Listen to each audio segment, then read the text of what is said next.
Hey there guys, welcome back to my channel. Today's video we're going to be going over my top 20 books of 2026. Before you come for me, I did want to do the top 26 of 2026, but it just wasn't doable for me to choose those last 6 because the top 20 are all of my 5 and 4.5 stars. For me to get other 6, I would have to go into my 4-star list, and my 4-star list is about 50 books long. I'm not going to be doing that, so we're going to do just the top 20, okay? So that's what we're going to be going over today. All of the books I loved and rated 5 stars or 4.5 stars this year, okay? We're gonna first start with the 4.5s, and then we're gonna go all the way up to the 5s.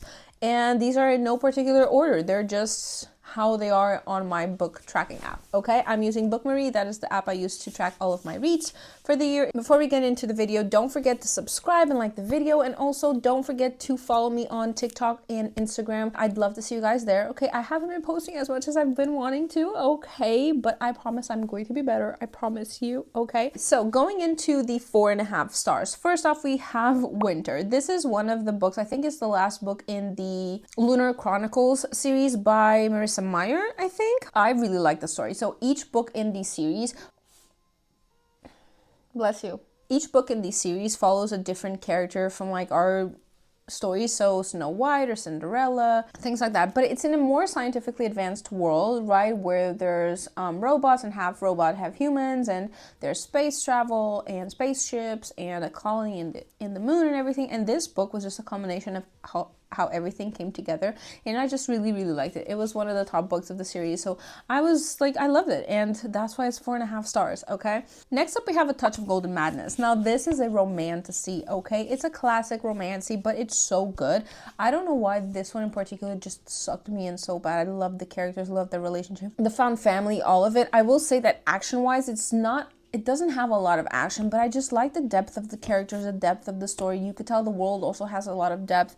The magical system is also very like unique. You have 2 different types of fae, and each type has a different type of magic associated to them. And one is like elemental, and the other one is more like, it's based on how like the fractions of light work, you know, how you have UV light, infrared, you have all of those, and then powers that are like corresponding to each of these. And you have these 2 characters that are connected in a very specific way, and this whole conspiracy, and the humans are in the ground trying to survive. It's like our modern world, but completely destroyed.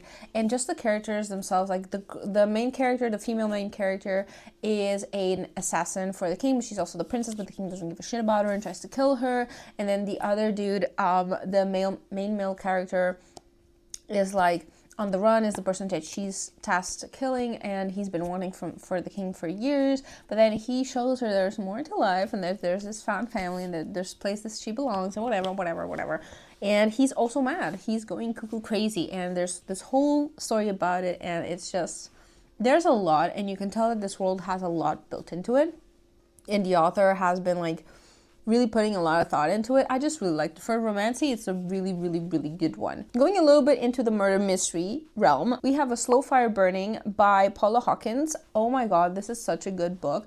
I love how Paula, when she writes, each chapter, the way it's written and the way it's spoken and the way the thought process, everything, it matches the character, and she takes you through a trip. And I really like it when it's to the point where you can't really anticipate and you don't know who the person is, who's at fault, until the author lets you know who they are. And it gets you like kind of, your head starts to make, you know, put the puzzle pieces together and try to figure it out, and it's just, in the end, it's like, whoa, okay, I did not expect it to be this person, right? But basically, this man dies in a boat. I think he dies in a boat, and there's these few women that were in contact with him in various different ways, and some are really suspicious, and the others are not as suspicious, and there's a lot of backstory, and we see the book through their POV and how like they're trying to figure things out and how it happened, and them trying to like, oh my god, but did I kill him? What happened? I don't remember. Whatever.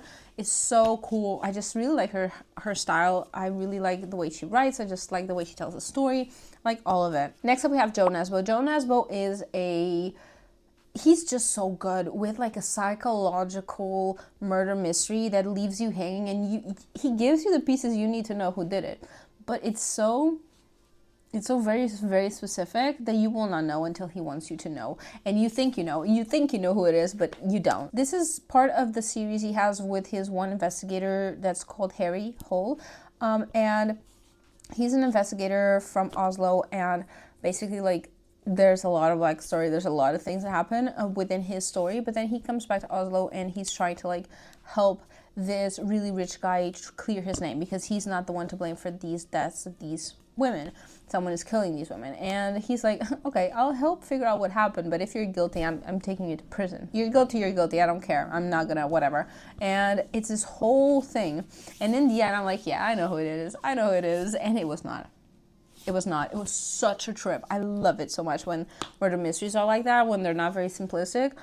Love it so much. It's so good. I will say it does, it's just a typical way that this genre is written most of the times. It does get stuck on a lot of little details that I don't particularly love, but hence why it's like 4.5, not 5. But it's a really, really, really good story. Really nice. The next book I gave 4.5 was Legendborn. It's an Arthurian inspired piece where we have this girl, this African American girl that is going to college, where her mom went to college too, and she starts randomly seeing things happen, like these magical beings, these weird creatures attacking and just happening. And she gets enlisted into this house where like they're the Knights of the Round Table, and they're connected to the Knights of the Round Table, and she's like trying to get in there to find out what happened with her mom, because the death of her mom is very suspicious, very weird. Something happened, no one's telling her the truth, so she's really trying to uncover it, and that's why she's going to this specific university. And then it goes into this whole plot, and there's a lot going on. I really like the Arthurian level of this, but I also really like the perspective of like an African American girl in the school with these elitist white people that come from this European-based thing. And it's really interesting and really important to see a lot of like the perspective and a lot of things that happen to her. I find all of that discussion very interesting. And it's a perspective that, you know, we don't get from being outside of America. It's a very American experience. It happens all over the world, obviously, but I like the perspective that we get with these books. I love the series itself, but this one book was definitely my favorite. So next up, we have The Shadows of Stars from the Alpine Archives. This is a third book of the series. The first book is The Aspect of Essence, and I really like the first book and second book a lot, but this third book was just it, you know? This is a romantasy basically with fae and humans and halflings, right? And the fae are having an issue with these other creatures that have been showing up, and they're kind of zombie-ish creatures, but at the same time, they're very organized and attacking the fae, and there's this war coming, so the fae that have been mixing up with the humans and creating halflings for quite a few centuries now need to recruit their halflings and bring them to the Fae realms to help fight these creatures. Now, the thing is, the humans didn't even know there's powers, there's all of these lies, all of these mysteries, all of this thing. And we follow this halfling girl, and she's going into this academy, and she meets the prince there, and there's a whole other thing, and then there's the friend that I absolutely love, the friend. And in this third book, we kind of get a culmination of everything that's been happening, the relationships between the characters. There's a lot that goes into these relationships. There's smut, okay, as well. It's spicy.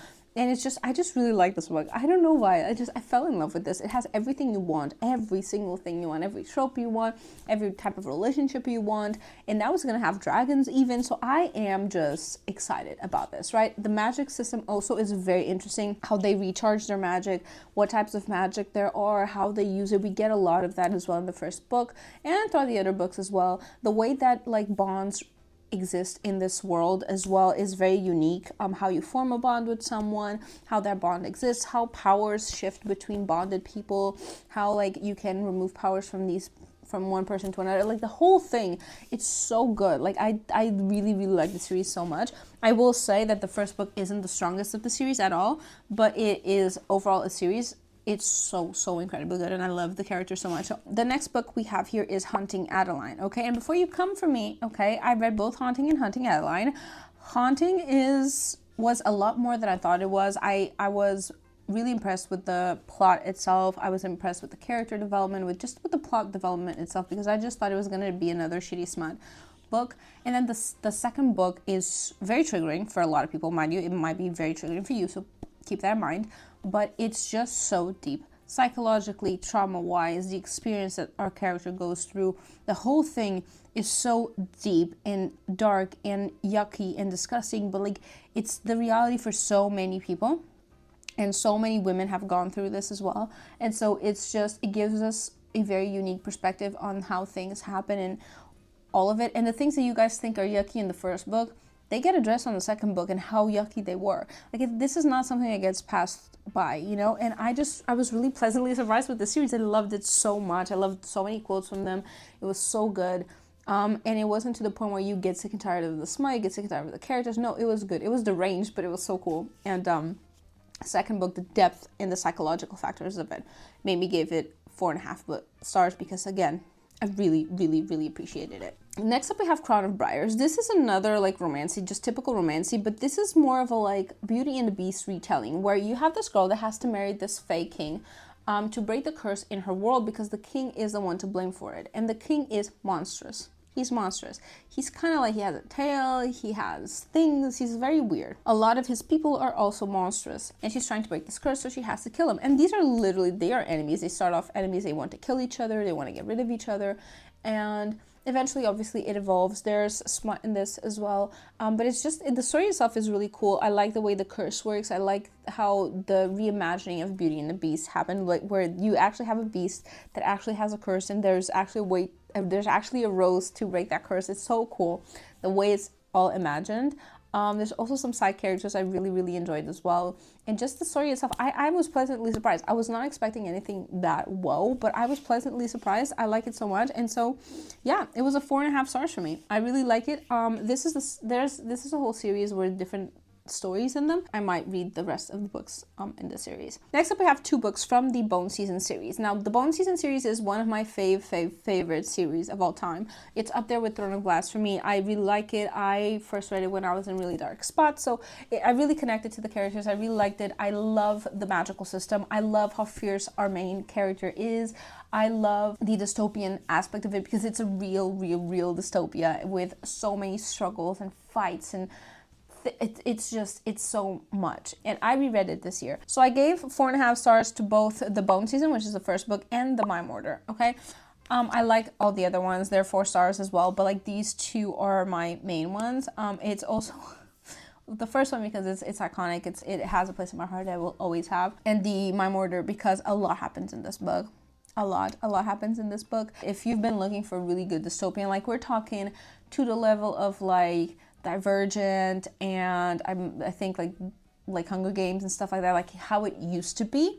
This is it. This is it. Trust me, it is. Next up, we have A Dance of Lies. Now, I got this book with the Fairy Loot edition, if I'm not mistaken, and I was like, okay, I guess I'm gonna read it. You know, I didn't think it was gonna be that much, but like I think it was my first YA from them, I think, and I was like, okay, I'm gonna give it a try. And it's so good. Okay, it's about this like ballerina that dances for this king, and then she gets imprisoned and blamed for murder or whatever, and she is kept in a cage. She can barely move. Her muscles have atrophied, whatever. And then one day, randomly, I think it was 2 or 3 years into her imprisonment, they get her out and they're like, you're going to dance in this specific island where this whole thing is going to be happening, these performances, this whole thing for dancers and creatives and whatever. And you're going to act as a spy for me, and you're going to gather information. And so she goes, and now she has to dance, and she can't move perfectly, and she has to spy for this king. But then his other 2 brothers and the rulers of the other kingdoms, they're all there, and things start to mix in. Another prince gets put into the mix, like things get revealed. She doesn't know what to do. She's against the whole spying thing. It's a whole thing. I really liked it. I honestly really liked it. I like the love triangle-y thingies. I like the dynamics between them. It was a surprising book. I really did enjoy it, and I was surprised. I was pleasantly surprised, and I'm very interested in seeing what happens next. And I think the ending was just like, I want to know what happens next so bad. Next up, we have Immortal Dark. Now, this was during October when I was looking into vampire books, and I read a really shitty one, and then I went to Immortal Dark and I loved it. Okay, so we have this girl, she's a twin, and her twin sister got kidnapped. She kills this person, right? And she kills someone to try and figure out who took her, who knows, whatever, and they give her a name of a person, of a vampire. And mind you, vampires in this world, they're not very well known. Not a lot of people know, because they live around this school where you have these families, and each of them have a house, and then the vampires are sired into these houses. And so those humans are the only humans that those vampires can drink out of. There's rules and stipulations, whatever, but these humans have to control the vampire population, whatever, well, yada yada. And these girls are born into that, but they are taken out of that to protect them, and they're kept hidden for years and years, until like this happens. And then she's like bothering this the head mistress of the school and asking like, I need to know, I need to go there. So she goes to the school. Lo and behold, her house has only one singular vampire and they hate each other. It's a lot of hate, a lot of pranks, a lot of things. The house is also playing games on them, the magical system of the houses and how they work, the found friends she makes there. Then there's murder mystery in the middle of it, and then there's dynamics with the other vampire, and it's like slow burn. And I don't know, I just really liked it. I liked the writing, I liked the story, I liked it so much. It was really nice to have a nice vampire book, you know? I really liked it.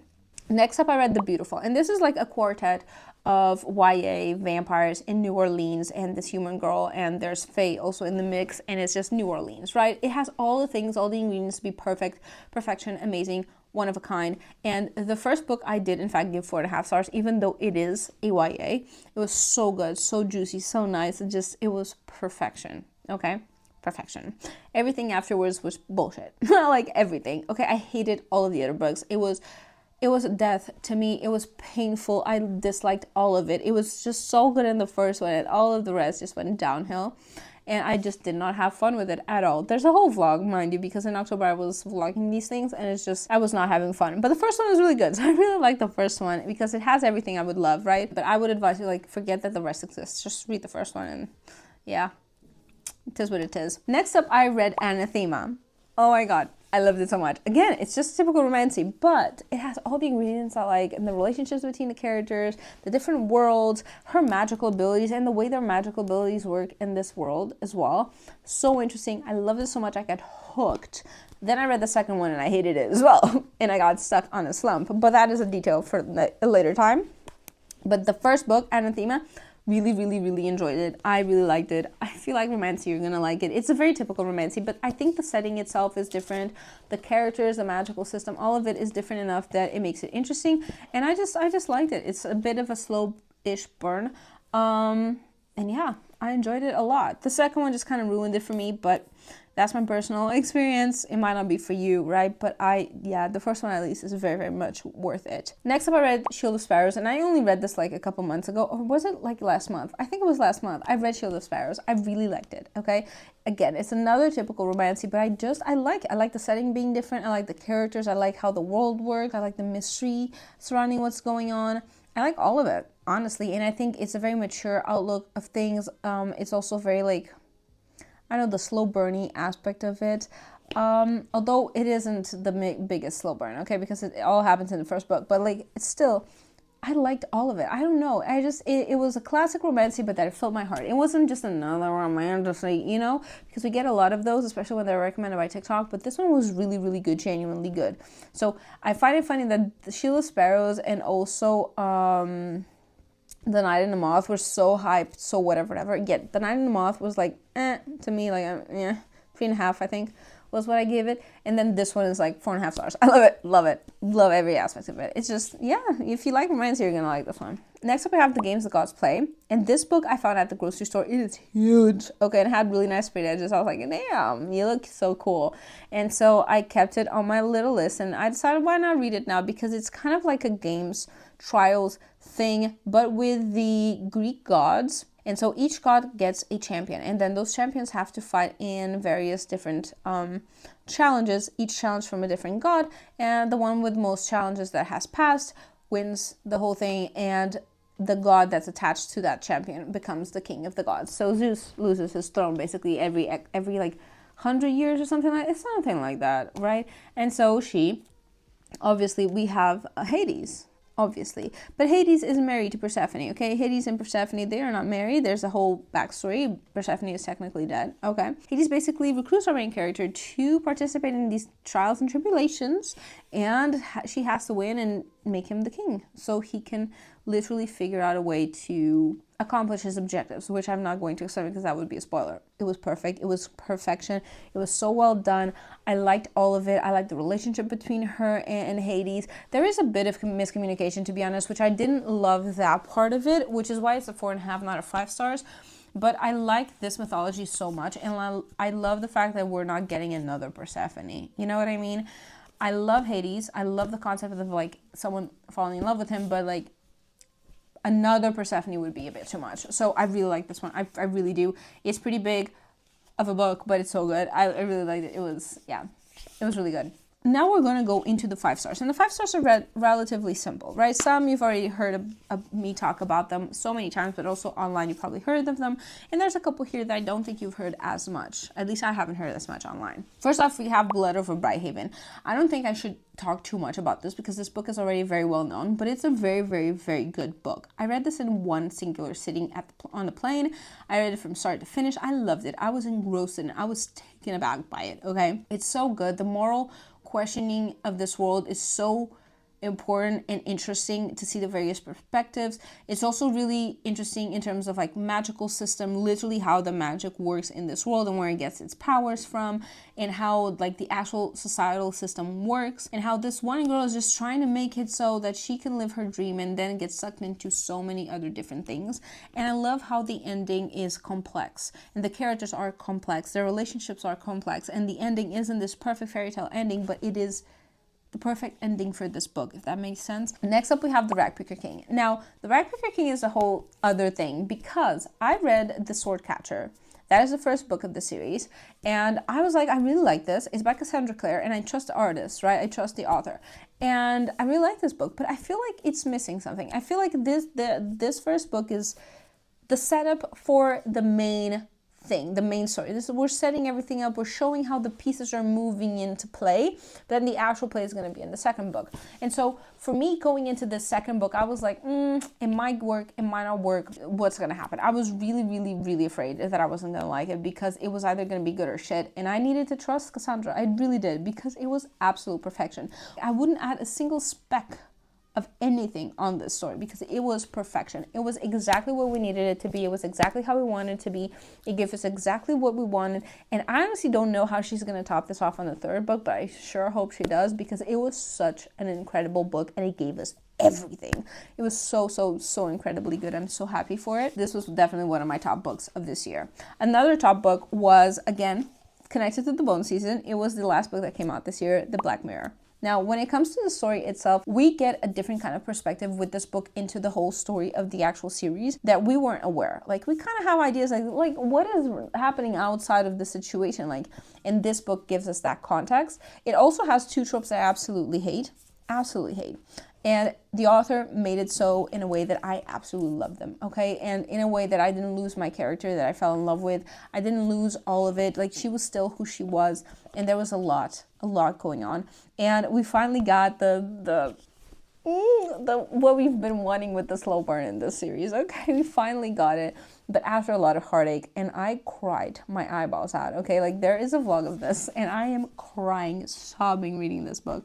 And when I tell you, I don't easy cry, okay? I don't cry practically at all, okay? I see people really crying, sobbing, whatever, reading certain books, really traumatic books, really tough situations, and I get, oh my god, what the hell? And I might get, like, teary-eyed.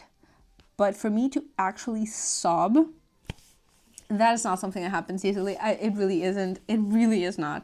And I sobbed. And I cannot wait for the next book. Next up, we have The Stargazer Salvation. I have ranted and raved about this book for so long now. This is an indie published book that deserves so much more love and attention, okay? It is another romantasy as well, but it's so good. The writing is so good. She writes really, really well. I've seen other published books that are shit compared to this, okay? I love her writing style, and this is in a world where we follow this main character. She is a princess of the solar system, our solar system, okay? And each planet in our solar system has a different culture, different type of people, different type of magic. And in, I think it was Venus, or Mars, one of the two, there's this academy, military academy, to protect the whole solar system. And she goes into this academy. She struggles with a lot. She struggles with panic attacks and anxiety. And there's, like, she has these friends that she made along the way. And we get a little bit of snippets, but it works us through her, like, for first years, just a little bit up to the setting, which is she's a little bit more advanced in the school already. She's already settled in. And you know, there's other characters that come into play and start messing around with everything. And you can tell that this story has a lot of depth, a lot of build up, but also there's stuff that's happening in the background. There's story in the background that this princess is not aware of. She's in danger, and there's other political things happening at the same time. And we have a really cool flight instructor that shows up, and it's very sexy, and we love him. So, you know,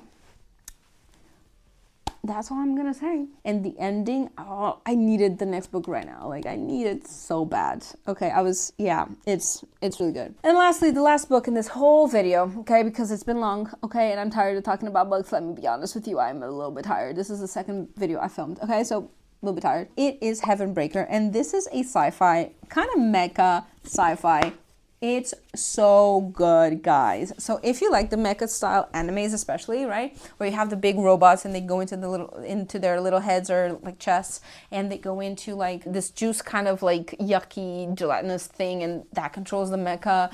And so we follow this girl, right? She was living in the slums with her mom, and her mom gets killed, assassinated, yeah, by one of the top families in this space station that is just secluded from everyone else. She's like, all right, bet, okay, you tried to kill me and you killed my mom. I barely survived this whole endeavor, so I'm going after you and I'm gonna, hunt you down. So she basically kills her father, the guy that ordered her death, and escapes into one of the mechas. And that is very no-no, because it takes years to trying to get into these mechas, and you will not survive if you overdo it. And so she gets rescued from this whole endeavor and taken by one of the families, like one of the major families, and it's like, hey, if you want revenge, how about we kill everyone that was involved in your mother's murder, everyone in that plot, right? And you fight for me in these trials that are going to happen with these mechas. So she spends months training, and she's now into the fights. Every trial was different. Every trial had its meaning, its depth, and its story. It was all very, very different, and she makes friends along the way and uncovers other things that have been happening that aren't as clean cut as they seem. There's a second book coming, and I'm so excited for it. So if you're looking for really cool sci-fi to read, this one is very, very good. It's just one book so far. I think the second book is coming either this year or next year, something like that. I don't remember, but it's such a good sci-fi. And yeah, guys, that was it. Those were my top 20 books of 2026. Technically 21 books, but who's counting? And it was a year. It was a whole year. I read so many books this year. I read around 125 books, and it was insane. And I had 2 reading slumps during the year, so it was something this year. It was definitely something this year. Let me know what your top books of this year were in the comments down below, and let me know if there's any specific things you want to see from me or want me to record for you or whatever. I'm going to be doing a lot more vlogs this year. That is the plan. So if there's any specific series you want me to vlog or whatever, let me know. And yeah, anyways, thank you guys so much for watching, and I'll see you guys next week. Bye.